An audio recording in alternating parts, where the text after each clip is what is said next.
안녕하세요. 말숲 탐구소입니다. 하루의 끝자락 편안하게 잠들고 싶으신가요? 한 달 동안 쌓아온 지식을 편안하게 복습하며 자연스럽게 숙면으로 이어질 수 있도록 도와드릴게요. 영상이 시작되면 화면은 꺼지고 목소리만 들리니 걱정 마시고 편안하게 들어주세요. 잠드시기 전에 구독과 좋아요 그리고 댓글도 잊지 말고 부탁드립니다. 여러분의 응원이 큰 힘이 됩니다. 지혜로운 밤 되세요. 남아일은 중천금. 마마일은 중천공이라고 들은 사람 주모. 최근 이 표현을 들리는 대로 마마일은 중천공이라 들었다는 인터넷 밈을 아시나요? 잘 쓰이지 않는 표현이라 모를 수는 있다고 생각하지만 알려고 하지도 않는다면 좀 슬플 것 같아요. 여러분, 남아일은 중천금이라는 고사성어와 프랑스 속담, 읽는 대로 생각하고 생각하는 대로 말하고 말하는 대로 행동한다의 연결고리 들어보셨나요? 이 두 표현이 어떻게 우리의 사고와 행동에 영향을 미치는지 함께 알아보려 합니다. 자, 그럼 시작해 볼까요? 먼저 남아일은 중천금이라는 표현을 살펴볼게요. 이 말은 남자의 말 한마디가 천금의 가치가 있다는 의미로 말 한마디가 매우 중요하다는 것을 뜻해요. 조선시대의 문헌에서 유래된 이 표현은 과거의 지혜가 현대에도 여전히 유효함을 보여줍니다.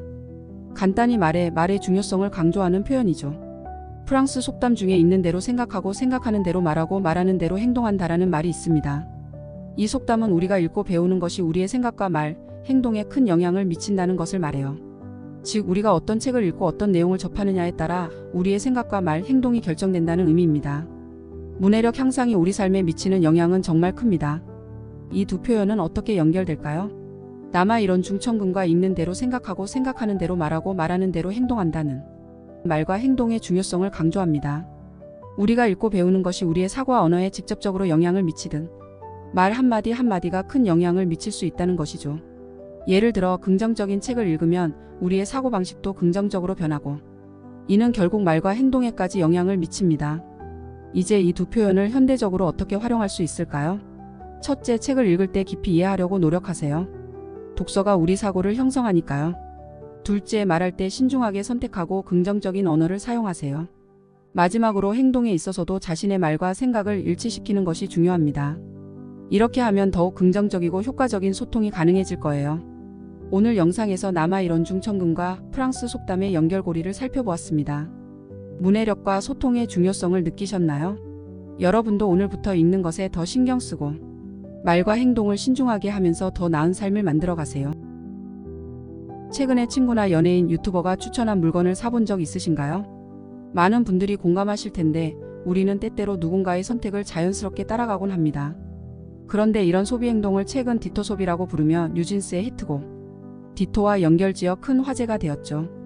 라틴어에서 유래된 디토는 앞서 말한 바와 같은 뜻을 가지고 있고 지금은 나도 그래 또는 마찬가지야 라는 뜻으로 사용되고 있어요. 그런데 이 디토 소비와 우리의 옛 지혜, 이심전심이 어떻게 연결될까요?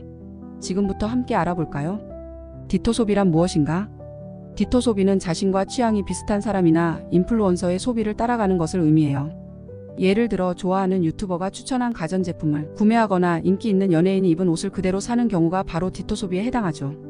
현대 사회는 정보가 넘쳐나서 오히려 선택하기 어려운 상황이 많다 보니 믿을 만한 누군가의 선택을 그대로 따르는 것이 하나의 소비 방식으로 자리 잡은 거예요.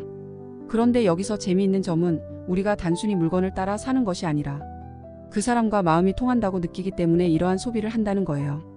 그리고 이것이 바로 이심전심과 연결될 수 있답니다. 이심전심, 말 없이 통하는 마음. 이심전심, 말 그대로 마음에서 마음으로 전해진다는 뜻이에요. 불교에서 유래한 이 말은 석가모니와 가섭이 말 없이도 서로의 마음을 읽었던 이야기에서 비롯되었죠. 마치 지금의 디토 소비처럼 우리는 그 사람과 말하지 않아도 마음으로 통하는 공감대를 형성하면서 같은 소비를 하게 되는 거예요. 이심전심은 우리가 다른 사람과 마음이 통한다고 느낄 때 사용되는 사자성어인데 디토 소비도 이와 다르지 않아요. 우리가 좋아하는 연예인이나 인플루언서가 선택한 물건을 구매하면서 그 사람과 비슷한 취향을 공유하고 있다는 심리적 안정감을 느끼는 거죠. 이러한 현상은 현대인들이 SNS나 미디어를 통해 심리적 유대를 쌓아가는 방식과도 일맥상통해요. 사람들은 자신과 비슷한 가치관을 가진 사람과 연결되기를 원하고 그를 통해 자신을 더 잘 이해받는다고 느껴요. 결국 디토 소비는 우리의 내면 깊은 곳에서 이심전심과 같은 원리를 기반으로 하고 있다고 할 수 있어요. 디토 소비는 우리의 일상에서 매우 흔한 소비 패턴 중 하나지만 무분별한 소비는 주의해야 해요. 마치 유행을 따라가듯이 디토 소비를 하다 보면 나만의 개성과 필요를 잃어버릴 수 있거든요. 그래서 디토 소비를 하더라도 자신만의 기준을 세우고 진짜 필요한지 생각하는 것이 중요해요. 이심전심처럼 우리는 다른 사람과 마음을 나누고 공감할 수 있지만 가장 중요한 것은 자기 자신과도 잘 통하는 마음을 갖는 것이 아닐까요? 오늘은 디토 소비와 이심전심의 흥미로운 연결고리에 대해 알아봤어요. 소비를 통해 마음이 통할 수 있다는 건 신기한 일이지만 그 속에서도 나 자신을 잃지 않는 것이 중요하겠죠. 여러분도 한 번쯤 자신의 소비 습관을 돌아보면서 진정으로 공감하는 소비를 하고 있는지 생각해 보세요. 세종대왕께서 요즘 쓰이는 댕댕이나 띵작 같은 말을 들으셨다면 어떤 반응을 보이셨을까요? 상상이 되시나요? 한글을 창제한 세종대왕께서 오늘날 신조어를 보고 뭐라 하실지. 그럼 오늘 영상에서는 578년을 맞이한 한글의 탄생 배경부터 현대 사회에서의 변화 그리고 세종대왕의 애민정신까지 재미있게 알아볼게요. 시작해볼까요? 훈민정음 창제 이유와 애민정신. 여러분, 세종대왕께서 훈민정음을 창제한 이유가 뭘까요? 한마디로 말하면 소통과 애민정신이에요.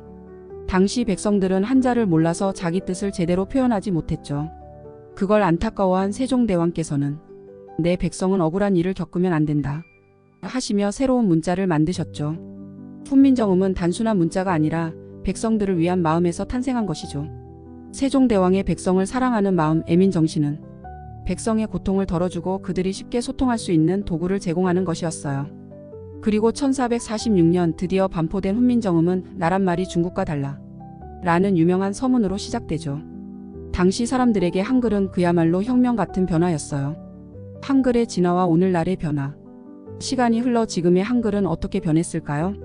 디지털 시대가 도래하면서 한글의 과학성과 실용성이 더욱 빛을 발하고 있죠. 특히 신조어들이 쏟아지면서 한글은 새로운 모습으로 끊임없이 진화하고 있습니다. 인싸, 플렉스, 잔악회 같은 신조어들이 젊은 세대의 소통 방식이 되었죠. 하지만 신조어의 범람을 두고 한글이 파괴되고 있다는 우려도 나옵니다. 기성세대는 당황할 수밖에 없는 부분이죠. 그렇다면 세종대왕께서 이런 신조어를 보셨다면 어떤 생각을 하셨을까요? 세종대왕의 애민정신을 생각해보면 언어의 변화 자체를 부정적으로만 보시진 않았을 거예요. 세종대왕은 백성들이 쉽게 이해하고 소통할 수 있는 방법을 항상 고민하셨으니까요. 언어가 그 시대를 반영하는 도구라면 신조어도 그 시대를 살아가는 젊은 세대의 문화적 산물이죠. 다만 새 말을 만들며 쓰는 것은 좋으나 그 말이 모두에게 쉽게 이해되고 의미 있는 소통의 다리가 되어야 하느니라 라고 충고하셨을 것 같아요. 결국 중요한 건 그 언어가 모두에게 의미 있는 소통을 돕고 있느냐는 것이겠죠. 578년을 맞이한 한글, 앞으로도 건강하게 지켜야겠죠. 세종대왕의 애민정신을 기억하며 신조어든 전통 언어든 중요한 건 소통과 이해예요. 우리 모두가 한글을 소중히 여기고 서로를 존중하며 언어를 사용해야 하지 않을까요? 오늘의 이야기에서 배운 건 소통이 변해도 그 핵심은 변하지 않는다는 것. 여러분, 한글의 미래를 위해 함께 노력해요. 그럼 구독과 좋아요, 알림 설정으로 계속 함께 해주세요. 비밀 유지의 세계. 대외비와 오프 더 레코드. 혹시 여러분도 대외비를 외교 비용이라고 오해해 본 적 있나요? 그리고 오프 더 레코드가 단순한 비밀이 아니란 사실 알고 계셨나요? 오늘은 이 두 단어의 진짜 의미를 파헤쳐 보겠습니다. 진짜 비밀 유지의 세계로 들어가 볼까요? 먼저 대외비부터 시작해 볼게요. 대외비는 외부에 공개되어선 안 되는 중요한 정보를 말해요. 여러분이 회사에서 일할 때 보게 되는 기밀 문서나 국가 안보와 관련된 자료들이 바로 대외비에 해당되죠. 최근에는 전자문서로도 활용되면서 보안 시스템이 더 강화되었어요. 간단히 말하면 대외비는 정보를 철저히 법적으로 보호해야 하는 상황에서 사용되는 단어예요. 반면 오프 더 레코드는 주로 언론계에서 많이 쓰이죠. 기자가 민감한 이야기를 들을 때 이건 오프 더 레코드야 라고 하면 공식 기록에 남지 않는 정보라는 뜻이죠. 이게 법적인 보호가 필요하기보다는 서로 간의 신뢰로 유지되는 비밀이라고 할 수 있겠네요. 자, 그럼 현실에서 어떤 상황이 있을까요? 예를 들어 여러분이 친구에게 연애 상담을 할 때 야, 이건 우리끼리만 알고 있어 라고 한다면 그건 약간 오프 더 레코드 같죠? 그런데 만약 회사에서 이건 절대 외부에 유출되면 안 되는 중요한 프로젝트야 라고 하면 그건 대외비에 해당될 거예요. 흥미로운 점은 대외비와 오프 더 레코드 모두 비밀을 지키는 데 목적이 있다는 거예요. 그런데 대외비는 공식적이고 오프 더 레코드는 비공식적이죠. 이걸 우리의 일상에 적용해보면 때론 우리가 누군가의 비밀을 보호하는 게 얼마나 중요한지 깨닫게 돼요. 친구 사이의 신뢰, 회사에서의 기밀 보호, 이런 것들이 결국 우리 사회를 지탱하는 중요한 요소들이죠. 그래서 우리가 배울 수 있는 점은 어떤 비밀은 법적으로 보호해야 하고 어떤 비밀은 사람 사이의 신뢰로 유지된다는 거예요. 정보의 가치는 이제 그 어느 때보다 높아졌고 이를 보호하는 방식도 각각 다르답니다. 그러니 정보를 다룰 때는 그 상황에 맞는 지혜로운 접근이 필요해요. 이제 대외비와 오프 더 레코드의 차이점이 확실히 와닿으셨죠? 비밀 유지, 신뢰 그리고 정보의 가치에 대해 여러분의 생각도 듣고 싶어요. 이런 경험 있으신가요? 친구가 새로 산 아이폰을 보고 나도 모르게 나도 사야 하나? 라는 생각을 한 적이요? 아니면 친구들이 다들 피자를 시킬 때 나만 햄버거를 먹고 싶지만 그냥 피자를 시킨 적은요? 오늘은 여러분과 함께 그런 선택들의 숨겨진 심리적 배경, 바로 친구 따라 강남 간다라는 속담과 밴드웨건 효과에 대해 이야기해 볼 거예요. 먼저 친구 따라 강남 간다라는 속담부터 살펴볼게요. 이 속담은 자신의 주관 없이 남을 따라가는 행동을 경계하는 말입니다. 여기서 강남은 오늘날 우리가 알고 있는 서울의 강남이 아니라 중국 양쯔강 남쪽을 의미해요. 옛날에 강남 지역은 먼 곳이었고 이주가 쉽지 않았던 시절에는 정말 큰 결정이었죠. 친구를 따라 무작정 이 먼 곳으로 떠나는 행동은 깊은 고민 없이 남의 행동에 휘말리는 위험성을 비유한 것입니다. 현대 심리학에서 이와 비슷한 개념으로 밴드웨건 효과가 있어요. 이 효과는 어떤 흐름에 맞춰 사람들이 따라가는 현상을 말합니다. 원래는 행진할 때 맨 앞에서 이끄는 악대차를 따라가는 모습에서 유래했어요. 현대 사회에서도 이 효과는 매우 흔하게 나타나죠. 예를 들어 친구들이 최신 스마트폰을 쓰기 시작하면 나도 최신 모델이 필요하다고 느끼게 되는 거예요. 이처럼 대중이 선택한 것을 따라가는 경향을 밴드웨건 효과라고 합니다. 자, 그럼 밴드웨건 효과를 현대 사회에서 어떻게 볼 수 있을까요? 여러분이 자주 접할 수 있는 몇 가지 예를 들어볼게요. 첫 번째는 최신 전자기기를 구매할 때입니다. 친구들이 새로 나온 아이폰을 쓰기 시작하면 나도 왠지 바꿔야 할 것 같은 압박감이 들죠. 물론 나한테 당장 필요한 물건이 아닐 수도 있지만 다들 쓰는 걸 보면서 뒤처지는 느낌이 들기도 해요. 두 번째로 홈쇼핑을 예로 들 수 있어요. 매진 임박, 주문 폭주 라는 문구를 보고 나도 모르게 손이 움직여 주문 버튼을 누른 적 다들 한 번쯤 있으시죠? 이렇게 대중의 행동을 보고 자신도 같은 행동을 하게 되는 경우가 많습니다. 마지막으로 선거 때도 비슷한 현상을 볼 수 있어요. 특정 후보의 지지율이 높다는 뉴스를 보면 나도 그 후보가 승리할 것 같다는 생각에 지지하게 되는 경우가 많아요. 이는 밴드웨건 효과가 정치에서도 강하게 작용하는 대표적인 사례죠. 우리는 왜 따라가는 걸까? 그렇다면 우리는 왜 이렇게 남을 따라가려고 할까요? 그 이유는 인간의 기본적인 심리적 경향 때문이에요. 첫째, 사람은 사회적 동물이기 때문에 소외되고 싶지 않은 마음이 강하게 작용해요. 남들과 다르게 행동하는 것은 어딘가 어색하고 불안한 느낌을 주죠. 둘째, 다수의 선택은 안전하다고 느끼는 심리가 있어요. 많은 사람이 같은 결정을 내렸으니 그게 가장 합리적인 선택이라고 생각하게 되죠. 셋째, 정보가 너무 많을 때 빠르게 결정을 내리기 위해 다른 사람들의 행동을 참고하는 경향이 있습니다. 이렇게 하면 일일이 따지고 분석하는 수고를 덜 수 있으니까요. 하지만 중요한 건 남을 따라가는 것 자체가 나쁜 것은 아니지만 나의 상황과 필요를 고려하지 않고 무작정 따라가는 것은 문제가 될 수 있다는 점이에요. 현명한 선택의 방법. 결국 중요한 선택을 할 때는 남의 결정을 무조건 따라가기보다는 나의 상황과 필요를 먼저 고려하는 것이 정말 중요해요. 꾸준하게 나만의 길을 걸어가는 것이 결국에는 성공으로 이어집니다. 또한 어려운 결정을 하더라도 그 과정을 통해 더 단단해질 수 있다는 걸 기억해야 해요. 남들이 하는 대로 따라가는 것이 편할 때도 있지만 진정한 성취와 행복은 자신의 길을 선택하고 꾸준히 걸어가는 데서 온답니다.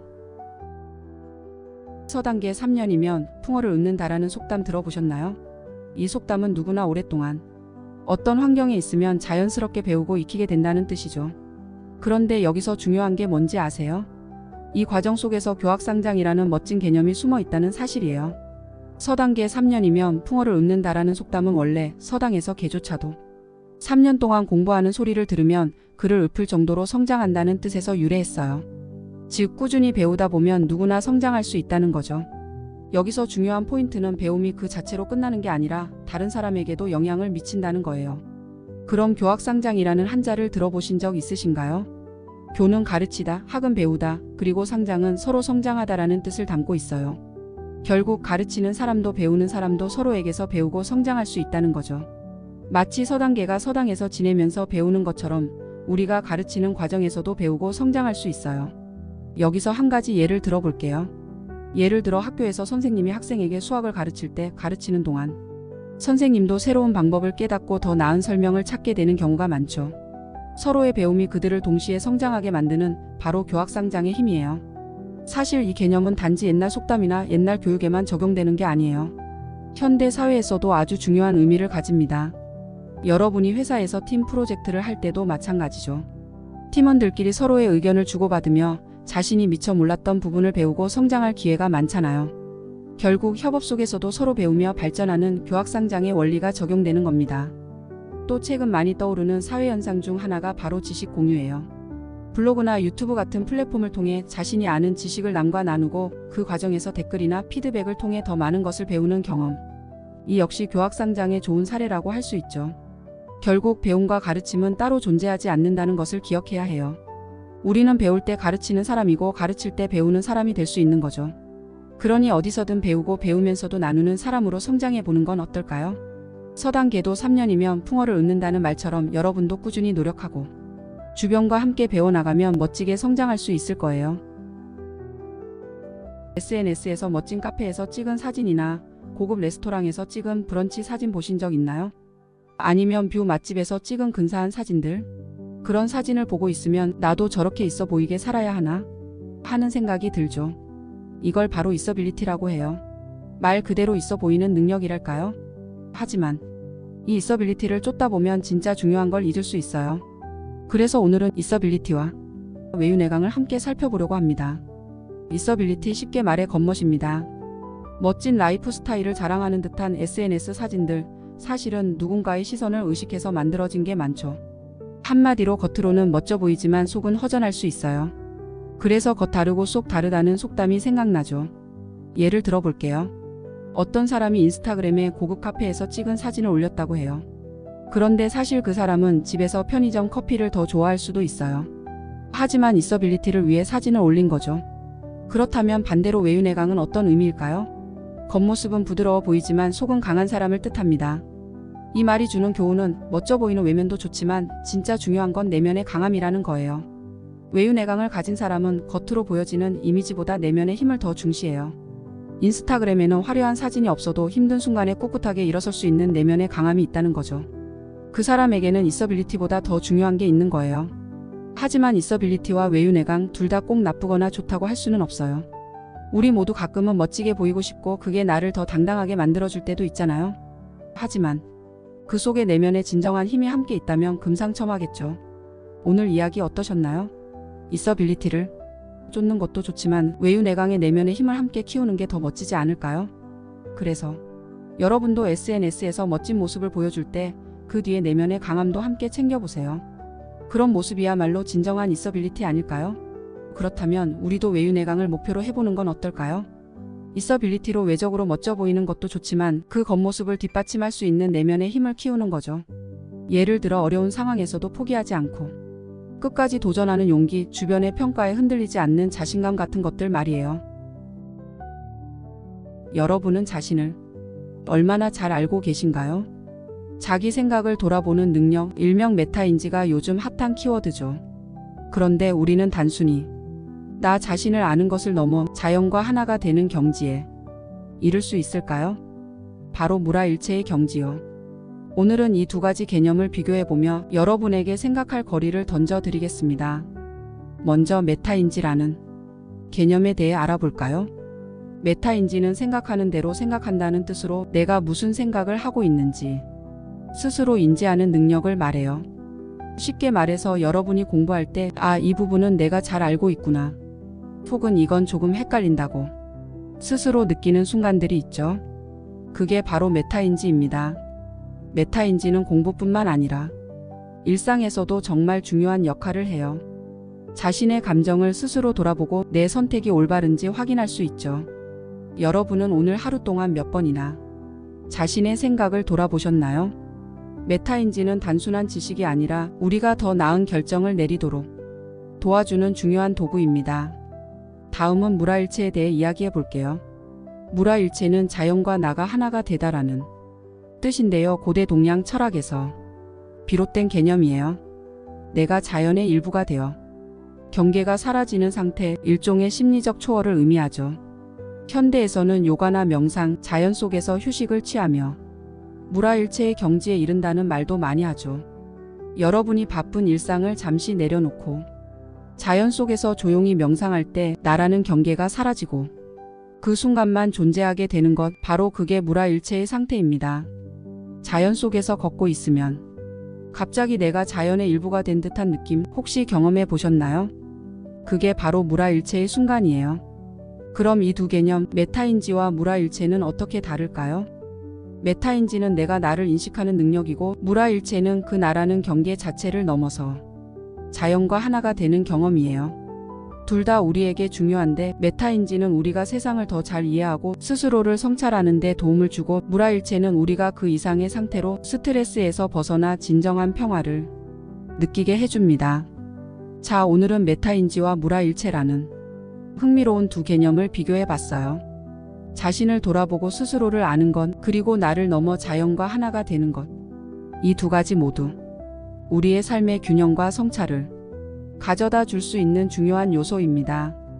여러분은 어느 쪽에 더 가까운가요? 스스로를 더 잘 알고 싶은 분들은 메타인지를, 자연과 하나가 되는 평화로운 상태를 원하신다면 무라일체를 추구해 보세요. 여러분은 스스로를 잘 안다고 생각하시나요? 아니면 세상과 하나가 된 적이 있다고 느끼신 적 있나요? 댓글로 여러분의 생각을 공유해 주세요.